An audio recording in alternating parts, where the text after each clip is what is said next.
படம் வந்து நம்ம கடுக்கா உண்மையிலே சொல்ல போனால் கௌரி இருப்பார் பொறுப்பா, படம் ஃபுல்லாக இருக்கும் சிரிப்பா. சரிங்களா, நீங்கள் என்ஜாய் பண்ணலாம். இன்றைக்கி காமெடி வந்து குறைவாக தான் இருக்குது, சினிமாலேயும் கொஞ்சம் கம்மியாக தான் இருக்குது. முன்ன காலத்தில் நம்ம வடிவேல் சார் பீரியடு, நம்ம கவுண்டமணி சார் பீரியடு, அந்த பீரியடில் இருந்த விவேக் சார் பீரியடு, அப்படி இருந்த ஒரு காமெடி இப்போது கம்மியாக தான் இருக்குதுன்னு தான் சொல்லுவேன் நான். ஏன்னா மக்கள் எல்லாருமே எதிர்பார்க்குறாங்க. என்கிட்டயே நிறைய பேர் கேட்பாங்க, சார் இல்லை சார் முன்ன முறையெல்லாம் இப்போ தமிழ் சினிமாவில் காமெடியே இல்லை சார், ஸோ நீங்கள்லாம் சினிமாவுக்கு வரலாம் அப்படிலாம் எங்களை கேட்பாங்க நிறைய.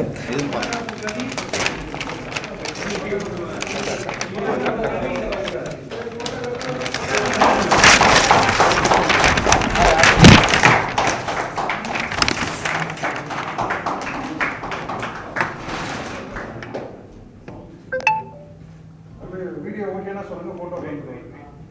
வீடியோ ஓகேவா?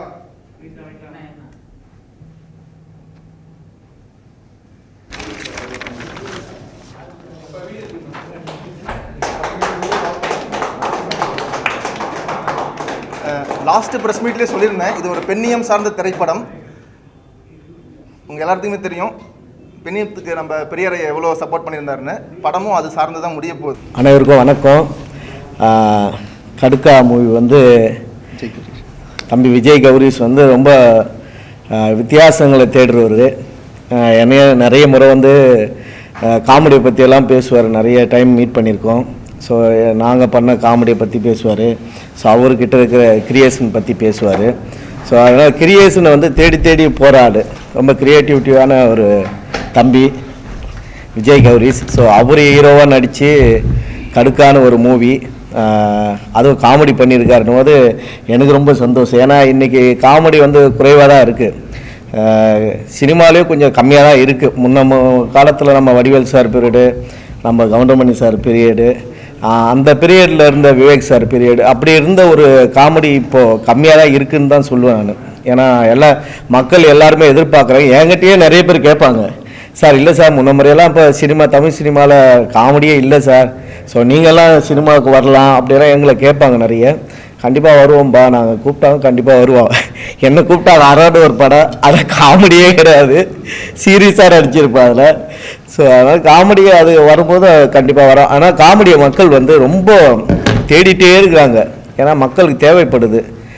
நகைச்சுவைன்றது ரொம்ப இப்போ வாழ்கிற இந்த காலகட்டத்தில் மக்களுக்கு ரொம்ப அவசியமான ஒரு விஷயமா இருக்குது. அந்த புரிதலை நீங்கள் வந்து கண்டிப்பாக புரிஞ்சுட்டு ஒரு அற்புதமான ஒரு நகைச்சுவை, முழுநீள நகைச்சுவை திரைப்படமாக எடுத்திருக்காரு. ஸோ அதில் வந்து ஒரு லைவ் கண்டென்ட்டு, லைவாக நடந்த ஒரு சம்பவம். இன்றைக்கி வர சினிமாவில் நீங்கள் பார்த்துருப்பீங்க, எல்லாமே லைவ் சப்ஜெக்ட் எல்லாமே வந்து இன்றைக்கி ஹிட்டாக இருக்குது. ஒரு காலத்தில் வந்து லைவாக நடந்த சம்பவங்களை நம்ம வந்து ஒரு பார்ட்டாக அப்படி படிச்சுட்டு பேப்பர்லேயும் ஒரு செய்திகளையும் படிச்சுட்டு பார்த்தா போயிடுவோம். அப்போது இன்றைக்கி வந்து அதை படமாக திரைப்படமாக எடுத்து காட்டும் போது எல்லாருமே அதுக்குள்ளே போயிட்டு உத்து நோக்கி அதுக்குள்ளே மிங்கல் ஆகிடுறாங்க. இன்றைக்கி அந்த மாதிரி ஒரு காலகட்டம் இருக்குது. ஸோ அதனால் லைவ் அப்படின்றதுனால அதுவும் ஒரு வகையில் நல்ல ஒரு வரவேற்பாக இருக்கும், ப்ளஸ்ஸாக இருக்கும். அதில் நகைச்சுவையும் கலந்து பண்ணியிருக்காரு, ரொம்ப சந்தோஷம், வாழ்த்துக்கள். இந்த திரைப்படம் கண்டிப்பாக வெற்றி பெறணும், ஏன்னா அந்தளவுக்கு ஒரு முயற்சி பண்ணியிருக்காரு, நல்லா வந்திருக்கு, எல்லாருமே சொல்கிறாங்க இந்த திரைப்படம். ஸோ கண்டிப்பாக எல்லோரும் சப்போர்ட் பண்ணுங்கள், ஏன்னா நகைச்சுவை மக்களுக்கு கண்டிப்பாக தேவை.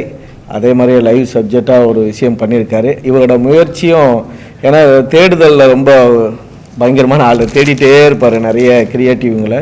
ஸோ அந்த அளவுக்கு இதில் வித்தியாசமாக நிறைய விஷயங்கள் பண்ணியிருக்காரு. கண்டிப்பாக உங்கள் எல்லாருக்குமே இந்த படம் பிடிக்கும், எல்லோரும் சப்போர்ட் பண்ணுங்கள்.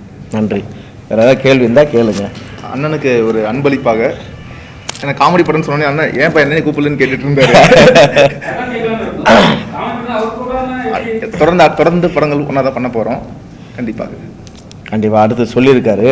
ஏன்னா இதில் வந்து அவர் நிறைய காமெடி தேடி வச்சுருந்துருக்காரு, அதெல்லாம் அவரே பண்ணிட்டார் நிறைய காமெடி. அடுத்து எனக்காக கொஞ்சம் தேடி வச்சுருக்காரு போல, கிரியேட்டிவ் பண்ணி வச்சுருக்காரு சொன்னார். கண்டிப்பாக அடுத்த திரைப்படங்களில் கண்டிப்பாக ஒன்றா சேர்ந்து வேலை பார்க்குற வாய்ப்பு இருக்கும். கண்டிப்பாக ரொம்ப நன்றி. ஆமாம்,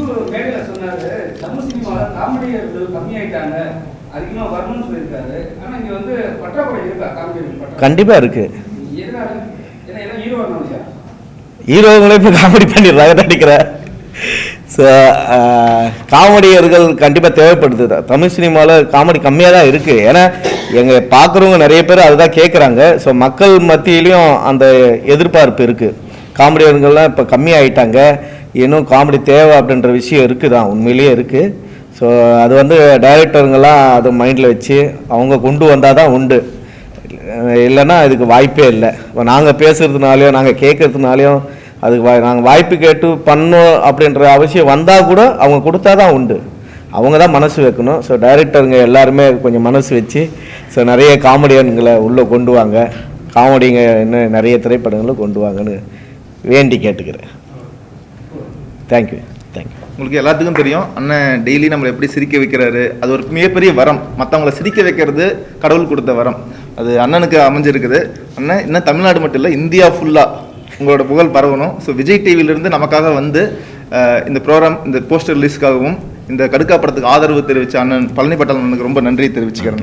நன்றி ரொம்ப நன்றி. ஏன்னா இது கண்டிப்பாக நான் வரலன்னா அப்புறம் இதுக்கு அர்த்தமே இல்லை. ஏன்னா இவ்வளோ தூரம் ஒரு நகைச்சுவை திரைப்படம் பண்ணியிருக்கீங்க. ஸோ அதில் நான் கலந்தது எனக்கு பெருமை தான். நான் சந்தோஷப்படுறேன், பெருமையாக இருக்குது. எல்லாருக்கும் வணக்கம். உங்களுக்கு ரொம்ப தேங்க்ஸ். ஃபர்ஸ்ட் ஆஃப் ஆல் வந்து ஒரு பாட்டு ரிலீஸ் பண்ணி பார்த்துருப்போம். ஆனால் பாட்டில் இருக்க ஒரு கண்டென்ட்டை வந்து டெலிகாஸ்ட் பண்ண ஷார்ட்ஸில் போட்டு இவ்வளோ பெரிய ட்ரெண்ட் ஆனது எனக்கு தெரிஞ்சுதான் ஃபர்ஸ்ட் டைம். உங்கள் எல்லாருக்கும் ரொம்ப ரொம்ப தேங்க்ஸ். படம் வந்து நம்ம கடுக்கா, உண்மையிலே சொல்ல போனால் கௌரி இருப்பார் பொறுப்பா, படம் ஃபுல்லாக இருக்கும் சிரிப்பா. சரிங்களா? நீங்கள் என்ஜாய் பண்ணலாம், ரொம்ப என்ஜாய் பண்ணலாம். ரொம்ப ரொம்ப எஃபர்ட் எடுத்து பண்ணியிருக்கோம். ஸோ கௌரிஸ் வந்து அவ்வளோ அழகாக படத்தில் நடிச்சிருக்காரு. அவர் முகம் சுளிக்காமல் வெயிலும் பார்க்காம சுத்தம் போது சான்ஸ் இல்லை. இப்போ இருக்கிற வெயில் உங்களுக்கு தெரியும், எல்லாம் வெள்ளையாக போனால் வீட்டுக்கு வரும்போது கருப்பாக வர மாதிரி சுச்சுவேஷன் இருக்குது. ஸோ ரொம்ப ரொம்ப எஃபர்ட் எடுத்து பண்ணியிருக்கோம். நான் பழனியன்கிட்ட சொன்னேன், ஆனால் இந்த மாதிரி நண்பர் ஷூட்டிங்கில் வந்து மீட் பண்ணும்போது, ஆனால் இந்த மாதிரி ஒரு நண்பர் இருக்கார் விஜய் கௌரிஷ்னு, ரொம்ப ஒரு இனோவேட்டிவாக ரொம்ப ரொம்ப ஸ்ட்ராங்கான பர்சன், நல்லா பண்ணிக்கிட்டு இருக்காரு. ஏன் சொல்கிறேன்னா, இப்போ இருக்கிற சுச்சுவேஷனில் நிப்போட்டிசம்னு ஒரு விஷயத்த உடச்ச டைம் இது. யார் நம்ம எவ்வளோ பெரிய ஆளாக இருந்தாலும் பர்ஃபார்மன்ஸ் இருந்தால் மட்டும்தான் இங்கே வின் பண்ண முடியும். ஸோ எங்கள் ஃபேமிலி இந்த மாதிரி ஒரு ஃபேமிலி சொல்லிட்டு உள்ளே வந்தால் சக்ஸஸ்லாம் அவ்வளோ ஈஸியாக கிடைக்கிறது இல்லை. ஸோ ஒரு ரெக்குவயர்மெண்ட் இருக்குது ஒரு ஹீரோக்கும் காமெடியனுக்கும். ஸோ அந்த அளவுக்கு ஒரு பர்ஃபார்மன்ஸ் பண்ணக்கூடிய ஒருத்தர் தான் கௌரிஸ். ஸோ பழனியன்ட்ட சொன்னேன், இந்த மாதிரி ஒருத்தர் இந்த விஷயத்தை அவர்கிட்ட சொல்லும் போது நம்ம என்ன ஸ்டைலில் யார் அவரை நான் பார்க்கணும் அப்படின்னு சொல்லி ஒரு இன்ட்ரடியூஸ் கொடுக்குறேன். ஸோ ரொம்ப நாள் டிஸ்கஷன் போச்சு. அடுத்து இப்போ ஒரு லான்ச் பண்ணியிருக்கோம்.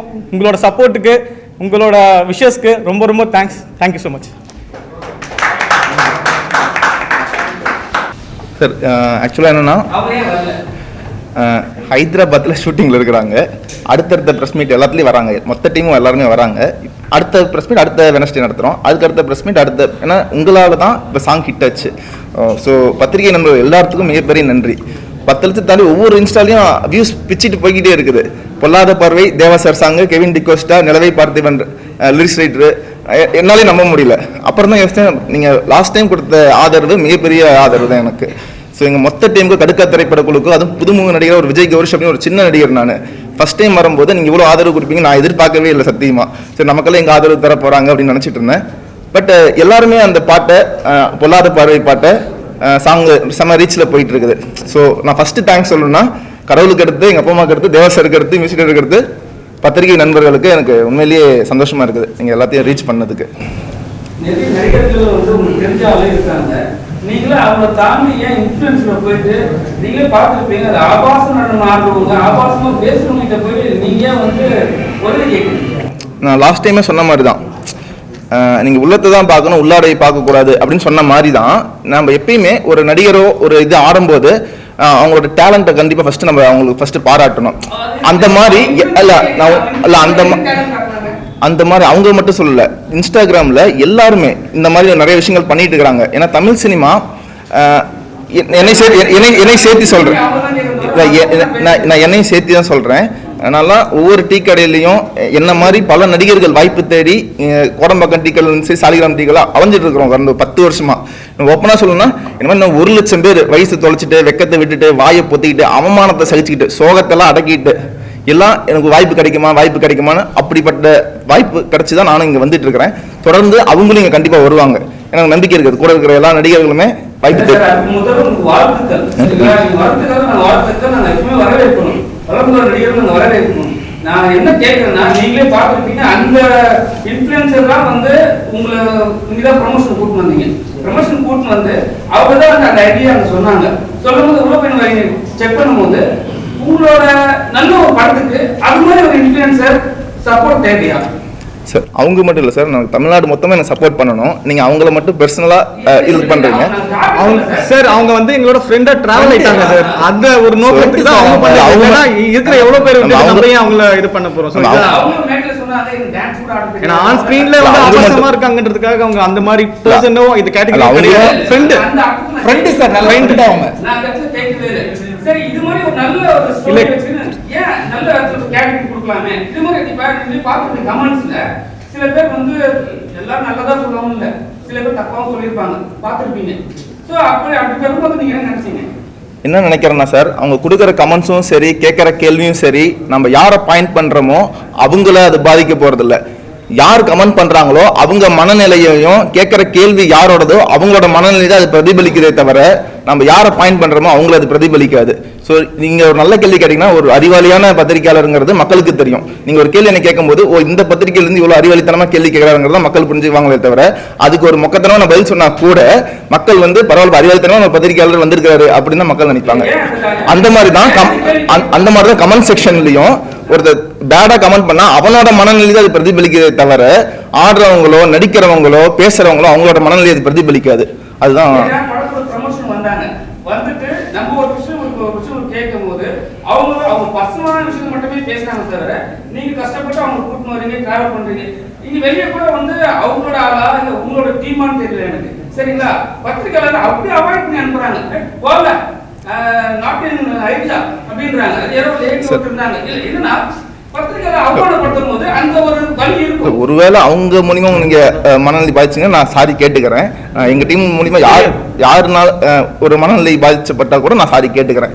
ஏன்னா இது வந்து கடுக்கா திரைப்படம், பெண்ணியம் சார்ந்த திரைப்படம். நான் இப்பதான் சொல்லிட்டு இருந்தேன், அதனால பதில் சொல்ல நீங்க கேட்க போறீங்கன்னு தெரியும். ஏன்னா இது பெண் போராளியை பத்திய ஒரு திரைப்படம். ஹீரோயின் ஸ்மேகா பார்த்துருப்பீங்க, செம்ம அழகா நடிச்சிருக்காங்க. விஜய் டிவி ஆஃபீஸ் சீரிஸோட ஹீரோயின் அவங்க. அங்க பயங்கரமா அவங்க ஃபேம் ஆயிட்டு இருக்காங்க. கடுக்கா படத்துக்கு சப்போர்ட் பண்ணி நடிச்சது மிகப்பெரிய பாக்கியமா நானும் நினைக்கிறேன். அவங்க மட்டும் இல்ல, படத்துல நடிச்ச எல்லாருமே ஆதர்ஷ் ஒவ்வொருத்தரும் ப்ரொடியூசர் உட்பட ப்ரொடியூசரும் எல்லாருமே ஊர்ல இருக்கிறாங்க. கண்டிப்பா எல்லாம் அடுத்தடுத்த பிரச்சனைல கலந்து தயாரா சந்தோஷமா இருக்காங்க. பாட்டு ஹிட் ஆயிடுச்சு. ஹிட் ஆனோனையும் அது மக்கள்கிட்ட ரீச் ஆனோனையுமே எல்லா டிஸ்ட்ரிபியூட்டர்ஸ் ப்ரொடியூசர்ஸ் கால் பண்ணி விஷ் பண்ணிட்டே இருக்காங்க. பத்திரிகையாளர் உட்பட நிறைய பேர், டைமண்ட் பாபு சார் எல்லாருமே அவங்க பேஜ்ல போட்டுட்டு இருக்காங்க. கையல் தேவராஜன் எல்லாருமே போட்டாங்க. ஸோ ரொம்ப நன்றி அங்க பத்திரிகையாளரோட சப்போர்ட் இருந்தது. அதுவான கேள்வி நீங்க சொன்னீங்க ஒரு வார்த்தை. நான் என்ன கேட்கறேன்னா, இதுக்கப்புறம் எத்தனை ரிலீஸ் வரும் இதே மாதிரி? படத்தோட ப்ரமோஷன் டீம்ல டிஸ்கஸ் பண்ணிட்டு இருக்கிறோம். அஃபிஷியல் அனௌன்ஸ்மெண்ட் ப்ரொடியூசர் என்னென்ன சொல்றாரோ கண்டிப்பா நாங்க வந்து அதுக்கு தகுந்த மாதிரி எங்க டீம்ல டிஸ்கஸ் பண்ணிட்டு மியூசிக் டைரக்டர் தேவா சார் எல்லாருமே இன்னும் இது மாதிரி புதுசா பண்ணுங்க சொல்லியிருக்காங்க. ஸோ நாங்கள் அடுத்தடுத்து புதுசா இன்னும் மக்களை சந்தோஷப்படுத்துறதுக்கு என்னென்ன பண்ணுமோ அதை பண்றது தயாரா இருக்கிறோம். நிறைய படத்தோட ரீல்ஸ்லாம் வந்து பாத்தீங்கன்னா படத்தோட ரீல்ஸே வரும். சரிங்களா? டைலாக்ல இருந்து சரி, பாட்டுல இருந்து சரி, சாங்ஸ்ல இருந்து எல்லாத்தையும் படத்தோட தான் பண்றாங்க. ஏன் அது எப்ப போறீங்க? ட்ரெய்லர் லான்ச் அப்ப படத்தோட ஷார்ட்ஸ் எல்லாத்தையும் நீங்கள் பார்ப்பீங்க. ஏன்னா இது டைரக்டர் எஸ் முருகராசு மிகப்பெரிய டேலண்டடான டைரக்டர். இன்னும் ஓப்பனாக சொல்லணும்னா நம்ம அண்ணன் விஜய் சேதுபதிக்கே கதை எழுதி வச்சிருக்காரு. அவரோட கதையில் நினச்சா 100 கோடி கலெக்ஷன் 200 கோடி போகிற அளவுக்கு எங்கள் டேரக்டர் கதை இருக்குது. ஸோ எல்லாருமே வெயிட் பண்ணிட்டு இருக்கோம். இந்த படத்தோட ட்ரெய்லர் எல்லாரும் பார்க்கறதா ஒரு ஆர்வம் கிரியேட் ஆகிட்டே இருக்குது.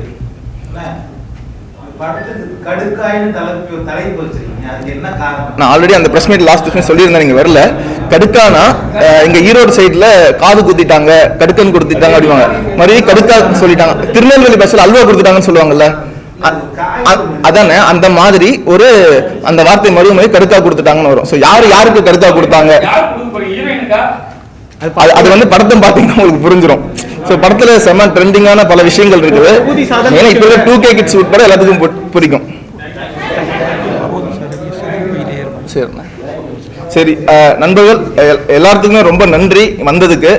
இன்னைக்கு மிகப்பெரிய போர் போயிட்டு இருக்குது இந்தியாவில். ஆப்ரேஷன் போயிட்டு இருக்குது ஒன்று. ஸோ நம்ம முதலமைச்சர் ஸ்டாலின் சார் வந்து ஆதரவு தெரிவிச்சிருந்தாரு. தீவிரவாத இயக்கத்துக்கு எதிராக எல்லாமே இன்னைக்கு காலையிலேயே போஸ்ட் போட்டாங்க. ஸோ எல்லாருமே மக்களுக்கு என்ன நன்மையோ அதை மட்டும் யோசிங்க. ஸோ இந்த படம் ஹிட் ஆகும்னு ஆண்டவனை வேண்டிக்கிறேன்.